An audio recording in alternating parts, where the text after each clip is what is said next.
Good morning. Happy Monday. From my far right, Larry Schwartz, former secretary to the governor, who is now volunteered to help us during COVID. We thank him very much for his public service. Commissioner Howard Zucker to my right, to my left, Melissa DeRosa, to her left, Kelly Cummings, Director of State Operations. Happy Monday again, day 345 of Groundhog Day. Congratulations to the Tampa Bay Buccaneers. Would have liked to see a New York team in the Super Bowl, obviously, but that did not happen this year. Next year is a different story. It was an amazing game, and what's right is right. Congratulations to the Tampa Bay Buccaneers. They won big, they deserve it. Mr. Tom Brady, who has long been a nemesis to New York teams. He played with the New England Patriots, and we had a great New York rivalry with the New England Patriots for many, many years. And he is smart and talented and is going to go down in the history books just as an undeniably great player and a great team. Gronkowski, it's a fun game to watch, but there's next year, and we look forward to next year. Meanwhile, we're focusing on our three priorities, three tracks, right? You have to walk and chew gum at the same time. Government has to operate on multiple levels now, and it has to operate well and efficiently and produce. Control the COVID spread, vaccinate New York, reimagine, rebuild, renew, which is the reopening. All three tracks must continue simultaneously. On COVID spread, COVID numbers are down. Congratulations to New Yorkers, because their behavior, their actions, their responsibility, their discipline, their sacrifice is what brought the COVID numbers down. Positivity rate 4.2%. Statewide deaths 114. There are no thoughts and prayers. Hospitalizations plus 67. ICU down 5, intubations down 18. Long Island has the greatest hospitalization rate, not dramatically higher, but higher. And we've been seeing this for the past couple of weeks. Highest positivity, Long Island and Mid-Hudson. We've been seeing this for the past couple of weeks. Again, it's relative. All the numbers are coming down, but we focus on the highest numbers in our state. In New York City, highest number is the Bronx, and getting higher. So the Bronx is a problem. We opened the Yankee Stadium mass vaccination site, but the Bronx is still a problem. The numbers, 4.4 on the 7-day average, is way down from where we started. The post-holiday surge is over. We see it in the positivity. We see it in the hospitalizations. And we respond to the data. We respond to the facts that we face today. Facts may change tomorrow. And then we will change with the facts. The enemy changes tactics. We adjust with the enemy. But the numbers are down now. We were planning to open the restaurants in New York City 25% indoor dining on Valentine's Day. They have made the point that they'd like to open a couple of days earlier so they can be ready for Valentine's Day, get the staff oriented, get supplies into the restaurants. And that's a reasonable request. So we'll start indoor dining on Friday at 25%. That will go into effect on Friday. They can go to 25% on Friday, and they'll be ready for that weekend and for Valentine's Day. Crossing out Valentine's Day is not really accurate. Valentine's Day, it should be a big restaurant day, and but we'll open 25% indoor dining New York City Friday before Valentine's Day, so they'll have a big Valentine's Day. We overall are in a foot race with the COVID spread. We're watching for variants. We're watching for increased infection from variants. We're watching vaccine effectiveness with some of these new variants of interest, as they call them. But the foot race is clear. It's rate of vaccination versus rate of infection. Vaccinate, vaccinate, vaccinate. Overall, statewide, 2.465, updating at 11:15. Obviously, that didn't happen. We're at about 90% of all doses allocated used in arms, and it's only Monday, right? So we get an allocation during the week, Monday, Tuesday, Wednesday, Thursday, depending on location. You'll get deliveries Monday, Tuesday, Wednesday, Thursday. It's Monday, we're already at 90% in arms. And this is what I've been trying to communicate. We get a supply on a weekly basis. It comes in Monday, Tuesday, Wednesday, Thursday. It's Monday, already 90% of that allocation is done, so we go week to week. By the end of the week, we basically exhausted the entire week's allocation, and then we wait for the next week's allocation. What has been helpful with the Biden administration is we know what we're going to get for the next 2 or 3 weeks. So at least we can plan, and we can tell the local governments, this is the number you're going to get next week. You don't have it yet, but this is what you're going to get. So it has smoothed out the scheduling, but it's still week to week. We have a much larger distribution network than we have supply. We have many more distributors than we have product on the shelves. That's the tension that we're facing.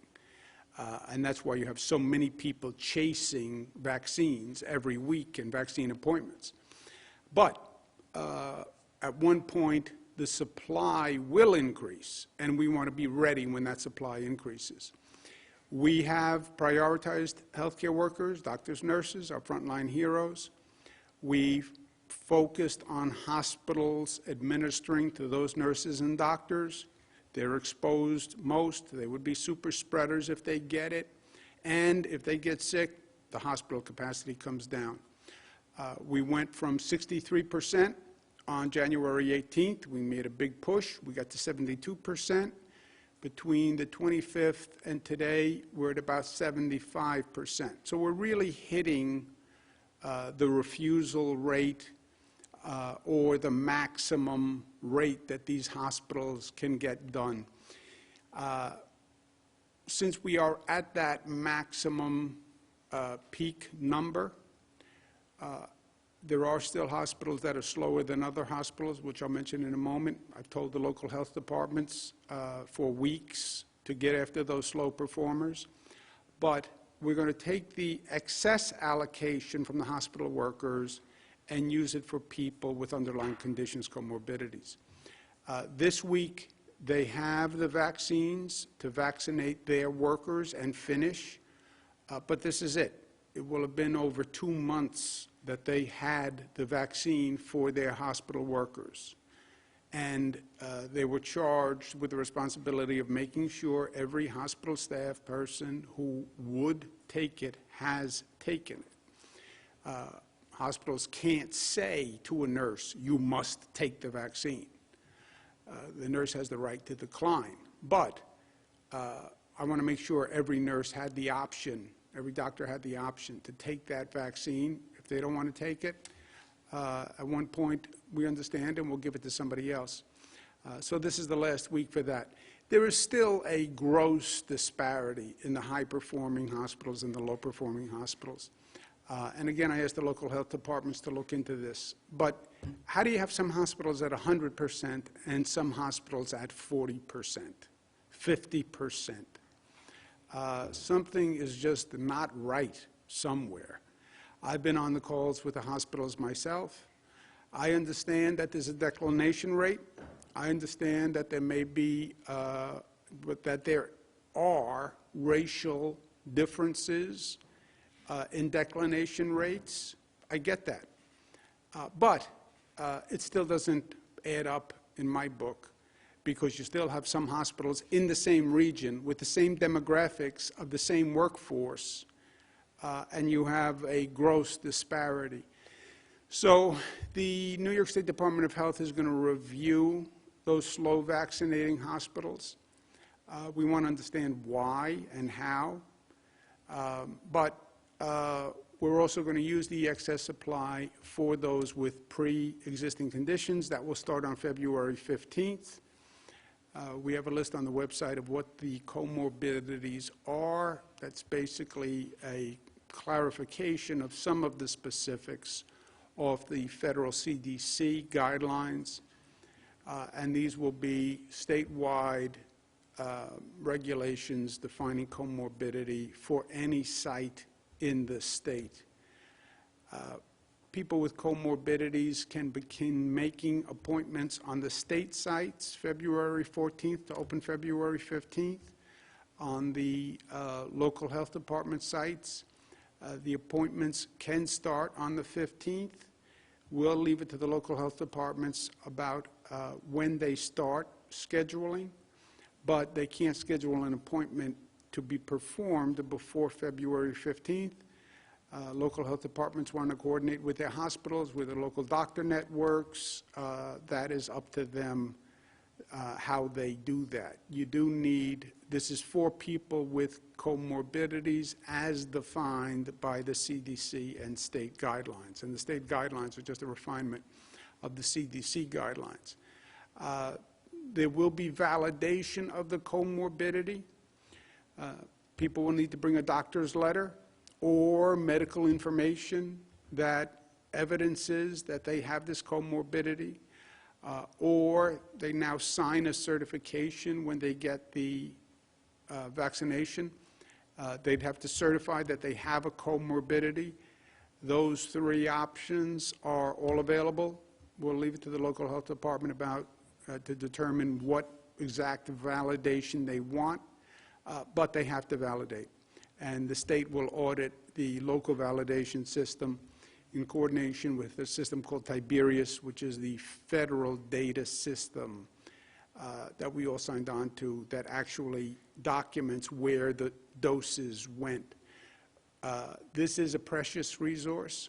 There will be fraud, there will be mistakes, there will be inefficiency. We understand that. But we will also audit to make sure the rules are followed. New Yorkers are fair. If you have a comorbidity, they get that 94% of the deaths are people with comorbidities. They also understood the prioritization of nurses, doctors, essential workers. So New Yorkers are fair-minded, and everybody wants this vaccine. But the rules should be followed. We don't want people abusing the system. New York State Department of Health will do a call with the county executives, local health departments to talk through and explain the comorbidity validation process. But it is still clear, and let's just understand the scope of where we are. We need an increase in the federal supply because we still have many people chasing a very rare and precious resource, the available doses. The Biden administration has increased the federal supply. Again, they're not making it in the basement of the White House. They're buying it from the drug companies. We understand that. But they are the only ones who can buy from the drug companies. So really, they control the spigot on the supply. They've increased it over 10% already in just a few weeks, and they have told us what the future allocations were, as I mentioned, which really helps our administration. But we need more. And I said on day one, when this started, everyone is going to say the same thing. I need more. Every governor in the United States will say, I need more. Every county executive in this state will say, I need more. Every politician will say, I need more, and we should help this group and this group and this group and this group. I get it. Everyone understands the dynamic. But you have a precious resource, and only Jesus could figure out how to feed hundreds with limited loaves of bread and fish, right? So we need to be fair in the allocation until the supply increases. What could make a big difference in the supply? Johnson & Johnson. They filed for emergency use authorization. That could be a game changer. Single dose, no super cold, refrigeration chain needed. That could make a major difference. So we need that major difference. We need that bump in the supply. Second doses now are allocated by the federal government. Here's your first dose, here's your second dose. The Biden administration is against using the second dose for the first dose. They're against delaying the second dose. Obviously, we follow federal guidance, and we have the added luxury of actually partnering and trusting this federal government when it comes to the professionalism. So we're following the federal guidance. There is still a question on excess doses. There's a long-term care facility program, the program that does nursing homes through pharmacies, et cetera. There will be excess second doses. Some people will not come back for their second dose for one reason or another, but there will be some fall off. We want to make sure we're using every dose. So excess in the nursing home program, or excess in the pharmacy program, or excess in second doses where people don't come back. How do we reallocate and use those? And those are issues that we're working through with the federal government. But the bottom line, which is the bottom line on this slide, you have 15 million New Yorkers who are ultimately in need of the vaccine. The supply is still about 300,000 per week. That takes 1 year at this rate. 1 year. So just a sober note, but also a realistic note. Well, why don't I get a vaccine today? Why don't we do all the police today? Why don't we do all the teachers today? Why don't we do all the developmentally disabled today? You don't have the supply to do it. And if you want to prioritize someone, well, then you have to deprioritize someone. We have 15 million total population. We have about 10 million now currently eligible. Well, I think we should add this group. Okay, then tell me who you want to take out. You prioritized nursing homes. You prioritized nursing home staff. You prioritized nurses and doctors and police. Who do you want to take out if you want to add someone? These are all difficult, difficult decisions. But you need an increased supply because you will have months and months just to get to the people who are now eligible, okay? And that's just a fact that we have to keep in mind. At the same time, multiple tracks. Keep the COVID spread down, get the vaccinations going, and at the same time, start to reopen the economy. You have to rebuild and renew this economy. Yes, the vaccine is a light at the end of the tunnel. There is no doubt about that. But we have to create that light. We have to make it happen. It's not going to be a situation where the economy will just come back. We have to make it come back. And we have an opportunity because COVID caused a global crisis. You have states all across this nation, you have cities all across this planet that went through this, and the question is going to be who adjusts to the new dynamics fastest and best. And there's an opportunity in that. Whatever economy most quickly adjusts to the new dynamics, that will be the economy that thrives the most, right? So, step one, we need Washington to actually provide state and local relief. President Biden has promoted it and proposed it with $350 billion in state and local aid. House has agreed, Senate has agreed. Now the question is going to be the fairness in the distribution of the $350 billion. And our point is, I know the federal government wants to help many sources, but provide the state with state relief that it needs so we can balance the needs in this state. And our needs are $15 billion. Fairness also means repeal the unfair SALT assault, which when the Trump administration passed the SALT tax proposal, that was targeted at this state and cost this state more than any other state. Everyone said it was unfair. Everyone. We sued the federal government. The litigation is still open. Everyone said it was unfair. Okay, now you're in charge. So undo the unfair law, the SALT tax reform under Trump, and reduce New Yorkers' taxes overnight. Every day SALT stays in place cost the people of the state $34 million. $34 million. Every day. We have so many needs that we want to take care of.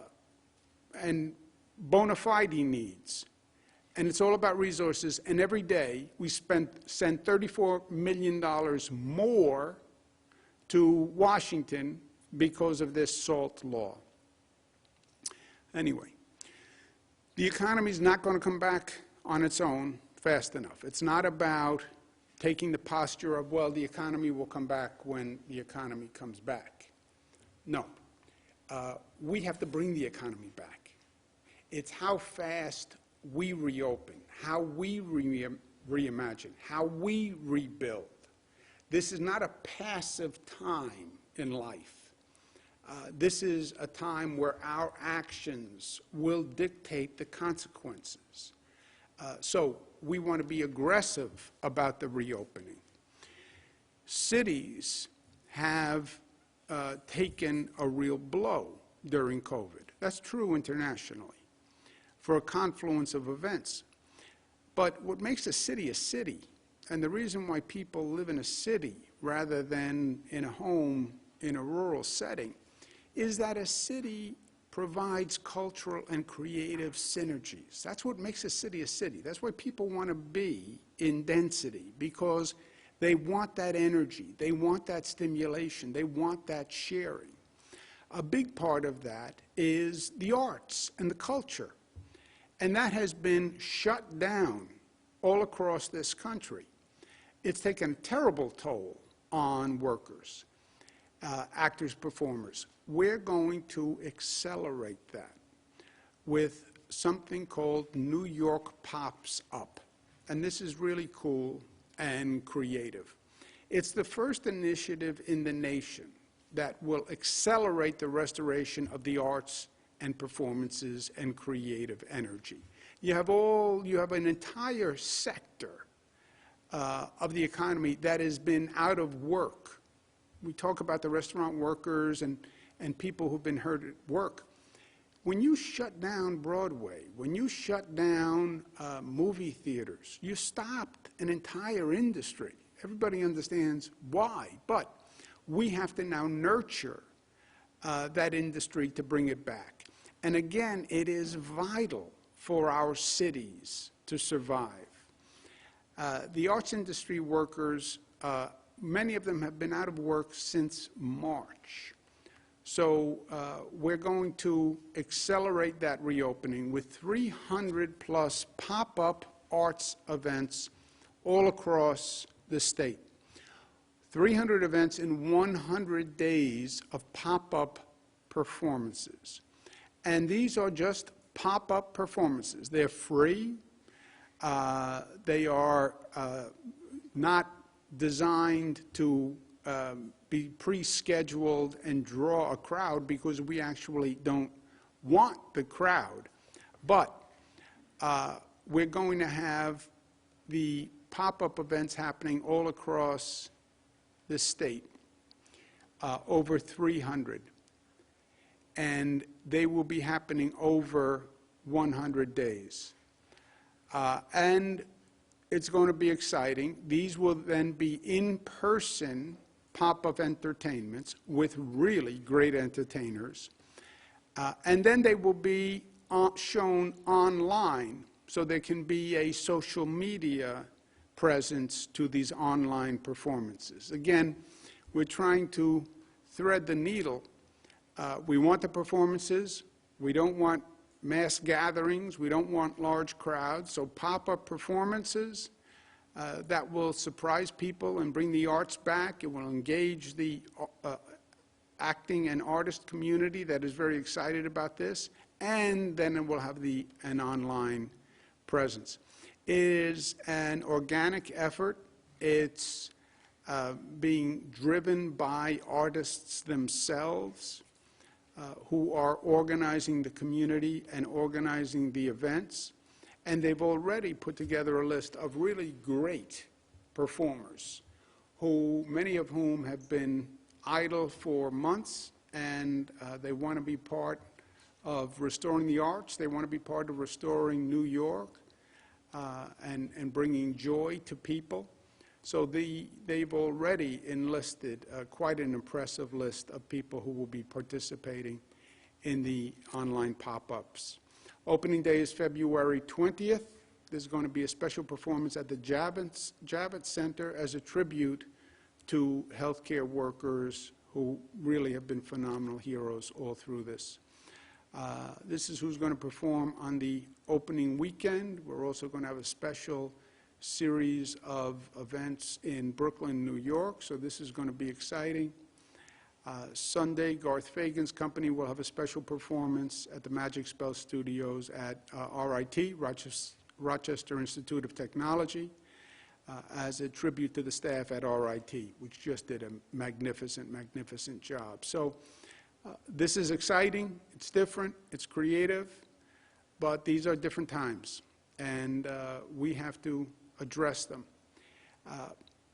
Pops Up will start with these pop-up performances and then migrate to the reopening of venues for arts. Again, our rapid testing, our testing protocol, opening sites with testing is something where New York wants to lead the way. You have venues like the Shed, the Apollo, Harlem Stage, Alice Bush Opera Theater, that we can start to reopen with testing. So we'll start with the pop-ups, we'll then move towards reopening venues with testing on a limited basis, and this will crescendo through the summer with the 20th anniversary of Tribeca and the opening of Little Island at Pier 55. This is deja vu. 20th anniversary of Tribeca. Tribeca started in New York City post 9/11 to get people comfortable with downtown Manhattan post 9/11 and reintroduce them in some ways to downtown Manhattan post 9/11. And now the expansion of the Tribeca concept is to reopen the economy overall in the state and reopen it through the arts. So what Tribeca did so well 20 years ago, we now need on a massive scale statewide. Also, Little Island at Pier 55 is on the west side of Manhattan, and it is a great development that is done on the Hudson River Park by Hudson River Park Trust, which is a state agency, joint state-city agency, and the Barry Diller Foundation, which has created an architectural marvel, and it's a great venue for the arts. So it will build up to that in the summer months. I want to thank Jane Rosenthal and Scott Rudin, who are fantastic New Yorkers and fantastic professionals, and they've been very helpful in organizing this. And as I said, it's exciting and it's different, but it's going to make a difference. And New York leads, and we're going to lead in bringing back the arts. Because we're at a point in time where the future, my friends, is what we make it. The future COVID rate is a function of our behavior. How fast does the economy come back? How robust? It depends on what we do. And in New York, we are very good at the doing because we are New York tough, smart, united, disciplined, and loving. Operator? Thank Thank you, Governor. If you'd like to ask a question, please use the raise hand function at the bottom of your window. We'll take a brief moment to compile the Q&A roster. Governor, your first question is from Marcia Kramer of WCBS. Marcia, please unmute your microphone. Your line is open. I'm unmuted, Governor. Can you hear me? I'm unmuted, Governor. Oh, I see you going, I can't hear you, but you must hear me if you're like that. That's very good. That's very good, Marcia. You know, my eyesight hasn't failed me yet. How are you? I'm good, thank you very much, Governor. So I guess the biggest question that people have is this the next step in terms of reopening Broadway? Will Broadway theaters or any number of Broadway theaters be considered in the second phase so that you can, if with testing, get some of those theaters open as well? Marcia, I think that is where we are headed, right?